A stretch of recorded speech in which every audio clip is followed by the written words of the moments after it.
Okay, that's my little bit of talking, although I probably will never stop talking. But I'm going to start doing this wonderful dish, which is a chicken cooked in milk. How are you doing today, brother? You good?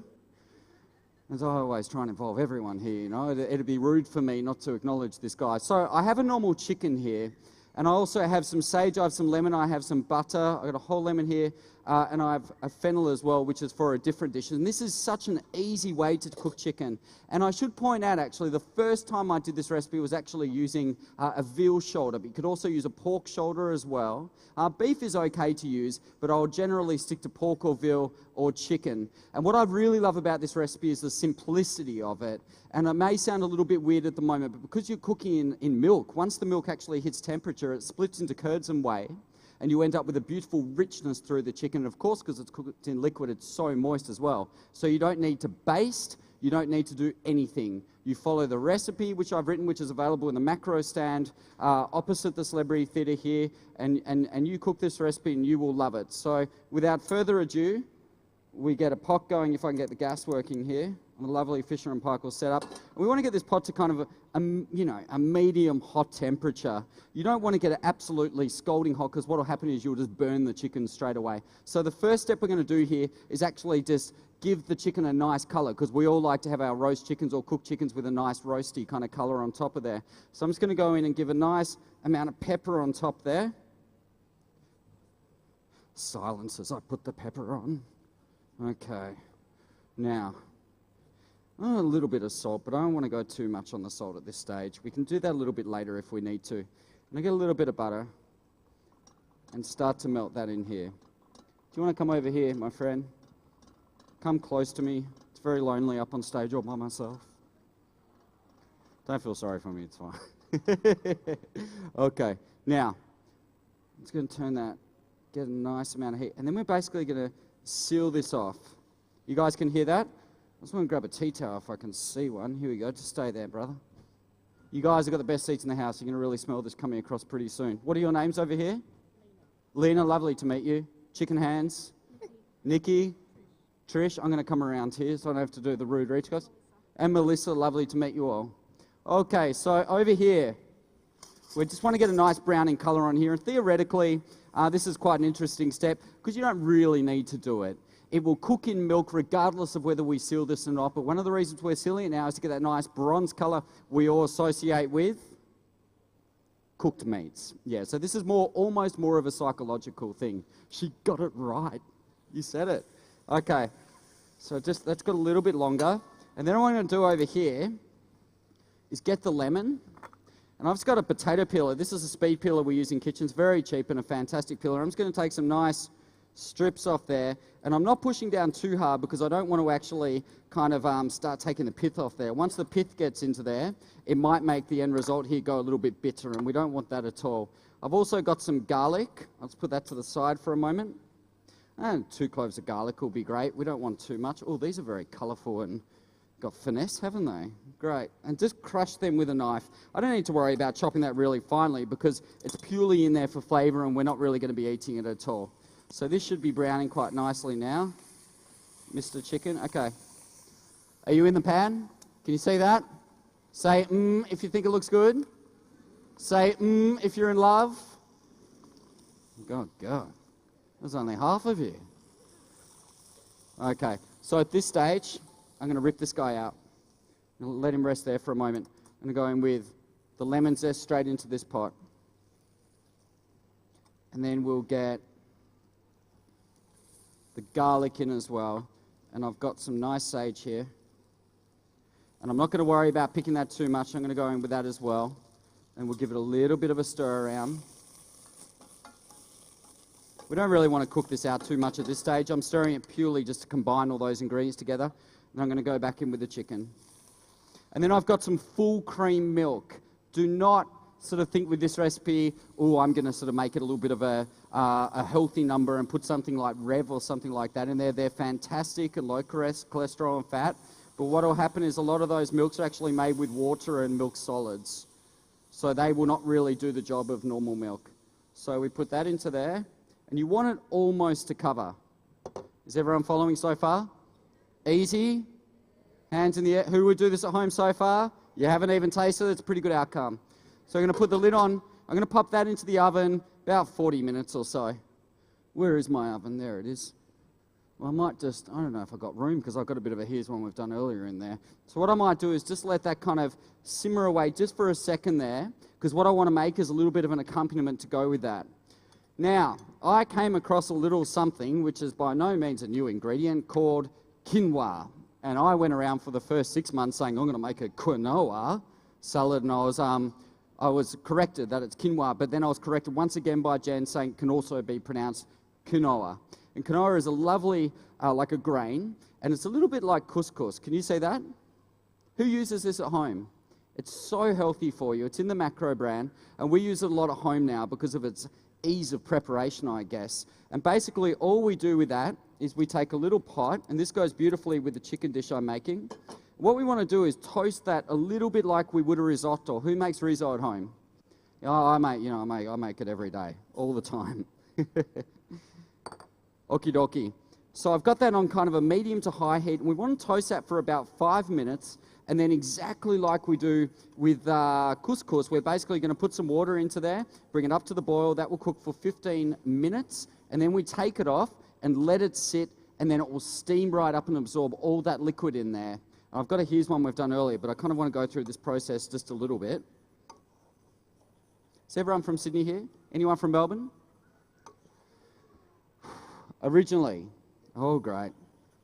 Do you know, whenever I'm in Sydney, because when I'm in Melbourne, I don't really get nights off too much. I don't get to eat out much. I think I eat out in Sydney more than I do in Melbourne. I seem to come up here every week or every second week for one reason or another. And there's some fabulous restaurants up here, which I really enjoy. I went to Pilou at Freshwater. Who's been there? What a restaurant. Quite a few people. Really my kind of food. Southern Italian, kind of Sardinian cooking, isn't it? Did you say you've been there? Just nod. Just go with the flow, you know. That's fine. Okay, so I've got that on. As I said before, we bring it up to the boil, reduce it to a simmer and cook it out for 15 minutes, take it off, and then leave it sit for a further 5 or so minutes until it really swells up, at which stage you have this. And so this is like couscous, yeah? And you've got to remember as well, it's sort of really swelling up. It literally triples in size. Now, what I want to do is make a nice kind of almost summery salad to go with this. And I know they sort of tend to put a whole lot of Middle Eastern flavours and stuff like that into here. I mean, you can take it in any direction you want, really. But because I cook Italian food, I'm going to take it in an Italian kind of direction. It's clean as we go. So I have some capers.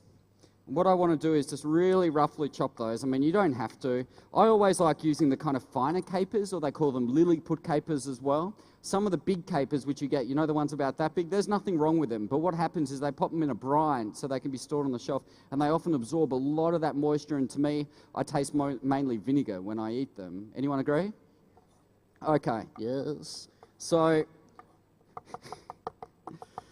I always go for the little ones. They're not going to absorb as much moisture into there, and I think they've got a much kind of punchier flavour. So where's a big mixing bowl that I can use? Here we go, this will do. I'll just do a smaller amount. Have you got a big, where is he? Have you guys got a big glass mixing bowl out back I can have? You watch, one will appear any moment magically. There we go. Isn't that fantastic, everyone? Don't you wish you had one of these at home? Thank you so much. They're incredible. Okay, life is much easier with this. So I've got capers into there. Who uses fennel at home? I use fennel so much, and I think fennel, my wife hates it, and I think it's either one of those things you love or you hate, because it's like licorice. It has an aniseedy flavour, and people are either into it or they're not at all. So what we've got here is some fennel, and you can do one of two things. It's much like an onion. Are you focusing close on here, brother? So you want to take the core out of it, and then you can basically go through and slice it like that. Or if you want to do it a little bit of an easier way, you can take a peeler and literally just take shreds. And the nice thing of doing this is you get really beautiful fine slices. In kitchens, we have a thing called a mandolin. Everyone knows what that is. It's basically, I call it a death stick sometimes. It's like a piece of wood with a sticking up blade. And chefs are notorious. You literally run it across there and take slices, and notorious for taking off a bit of finger or even a nice bit of a heel of your palm. I think I heard a few people go, ooh, ah, just then. Okay, so I'm just going to take a little bit of that straight in. And these, I mean, this is very appropriate for Sydney weather right now. I think it's quite nice outside. I think I was the only guy in Sydney walking around in a t-shirt yesterday afternoon. People were looking at me strangely. I came to Sydney, everyone's wearing like scarves and beanies, and compared to Melbourne weather, I went to the market the other morning at 4:30 and it was like 3 degrees down there. Yeah, that's cold, huh? It's been snowing in the outer suburbs there as well. So I'm going to take some of that into there. And then these guys here often get thrown away. I was in California last year and we were doing a pilot for a little show, and we were going along and I saw some fennel prongs like this growing about this high, and I got so excited. This is in the middle of Venice Beach, and jumped out and started grabbing them because these tips on here, have a bit of a taste of that, are so, so beautiful. And I always keep these. Do you like it? Or are you just saying that? Just say you like it either way. There's a lot of faces looking at you right now, So these go beautifully in here. So I'm just going to rip those off and pop them directly into there. And then I'm a strong believer in trying to use, everything I can really.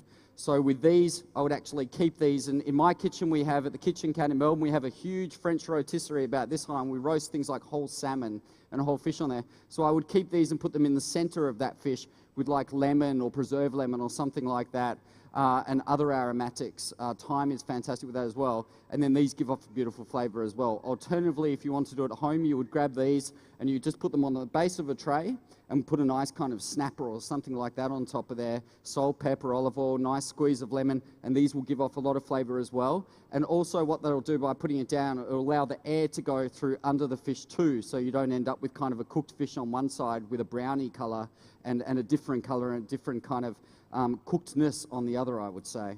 So get these guys into there. Stay tuned, guys. I'm going to be giving away free stuff in a minute. Don't go to sleep just yet. Who's been drinking wine already? Yeah. In the Perth show, I asked that question a couple of years ago, and my God, there was so much noise. It was unbelievable. It was fantastic. What a crowd to cook for. Okay, as well into here, I want to get some fresh mint. And with all the cooking I do, we use fresh ingredients. Never, if you're doing one of my recipes, try and substitute fresh for dried. They just don't have the same flavor. So I want to get some of this mint. Vietnamese mint could be nice in this as well.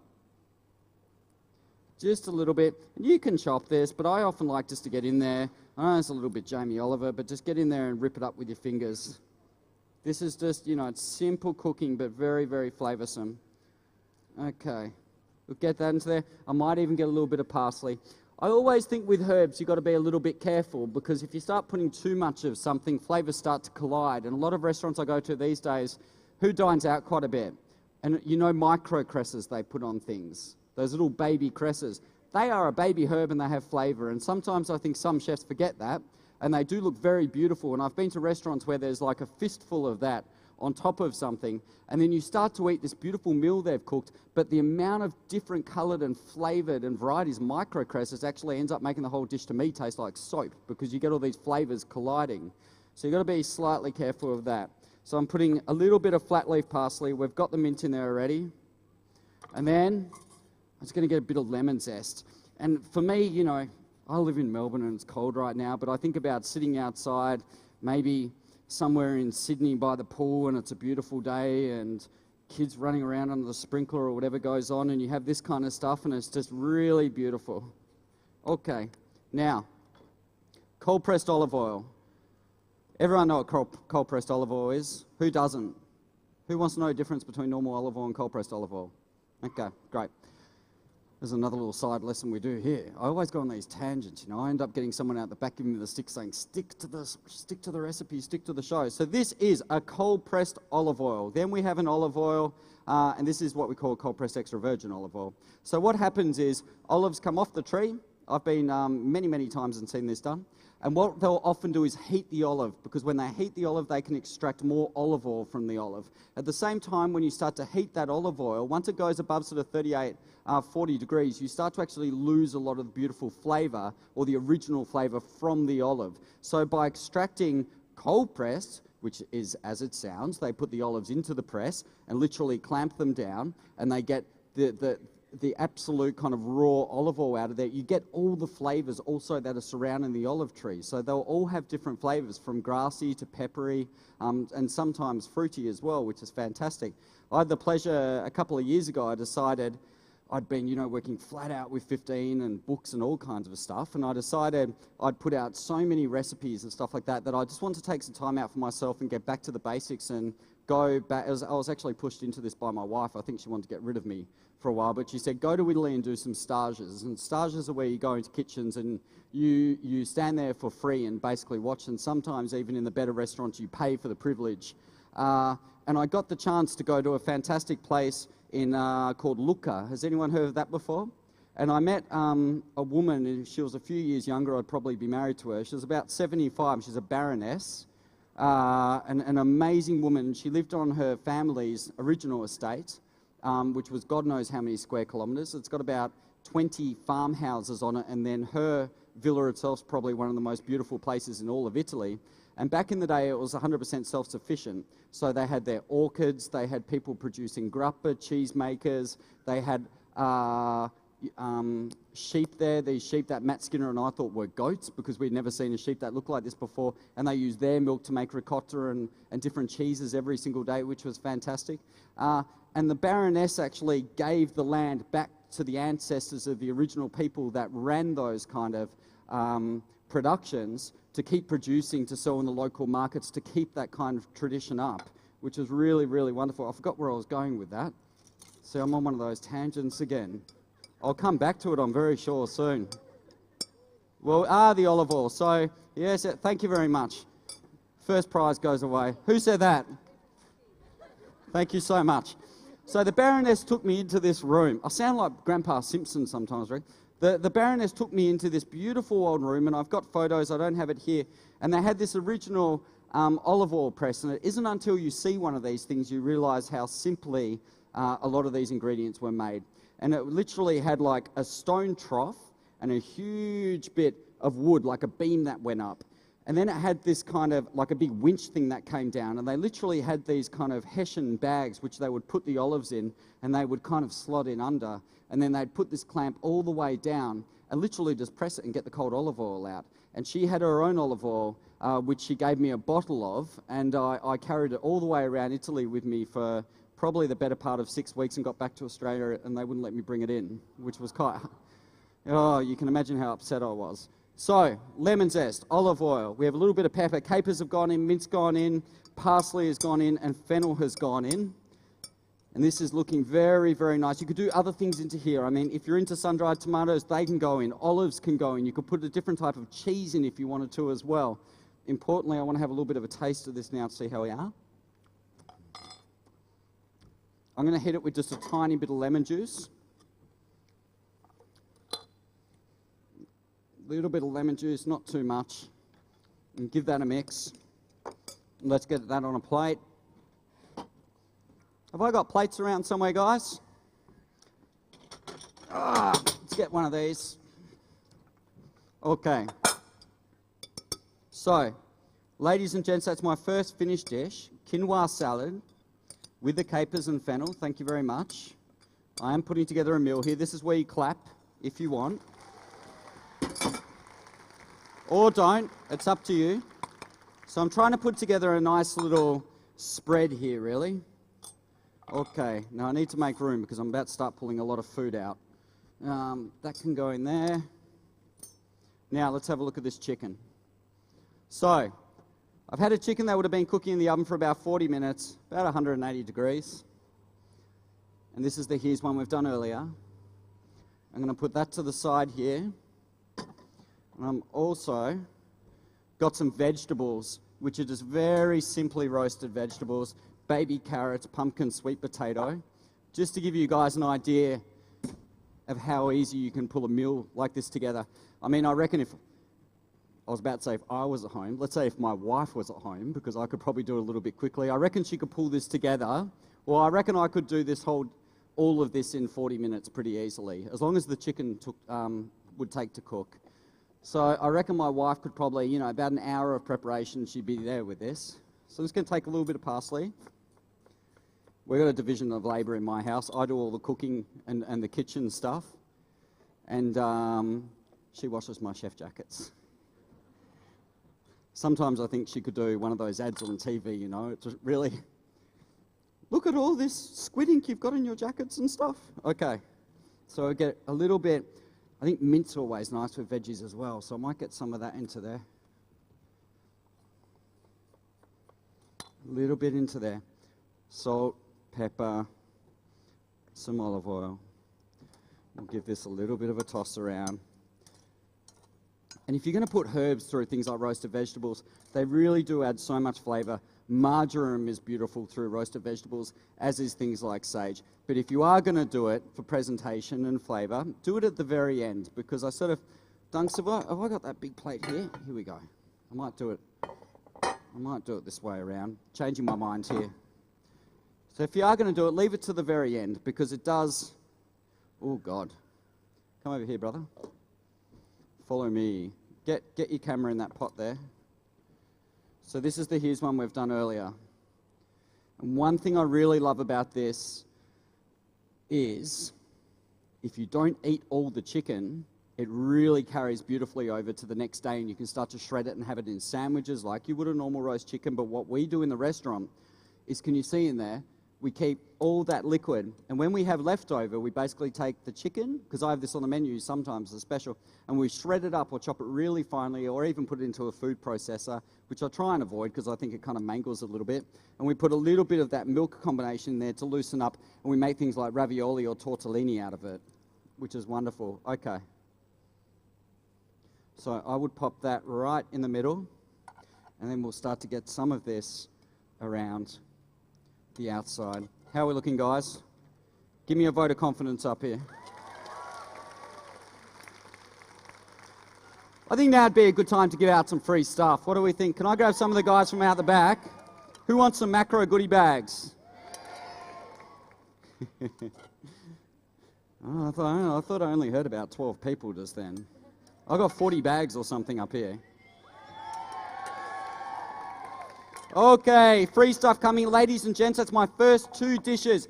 Quinoa salad, chicken roasted in milk, vegetables. Thank you very much.